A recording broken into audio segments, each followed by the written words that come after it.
आप सभी का स्वागत करते हैं भोजपुरी इंटरटेनमेंट के चैनल पर। आ गए एक बार फिर बहुत ही बवाल, बहुत ही धमाकेदार पे गाने के अपडेट को लेकर। जो गाना भैया भोजपुरी के बहुत ही बेहतरीन, बहुत ही लाजवाब सिंगर चंदन चंचल जी का एक बहुत ही प्यारा, बहुत ही लाजवाब आर्केस्ट्रा टाइप सॉन्ग को भैया आज सुबह रिलीज़ कर दिया गया है।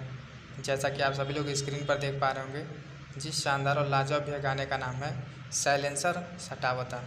बात कीजिए भैया इस शानदार और लाजवाब गाने की, तो इस गाने को भैया गाया है चंदन चंचल जी ने। वहीं पर भैया इस बेहतरीन और लाजवाब गाने में आप सभी को भैया फीचरिंग करते नजर आ जाएंगी सुनीता सिंह जी।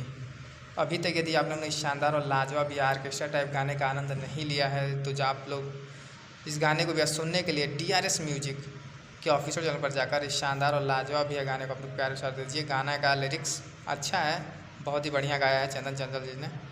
तो भैया ऐसे ही भोजपुरी जुड़ी हुई ताज़ा तरीन खबरों को पाने के लिए भोजपुरी इंटरटेनमेंट चैनल को सब्सक्राइब करना बिल्कुल ना भूलें और बेल आइकन को जरूर दबाएं, ताकि हमारे चैनल पर जो भी वीडियो अपलोड हो उसका नोटिफिकेशन सबसे पहले आप तक पहुंचे।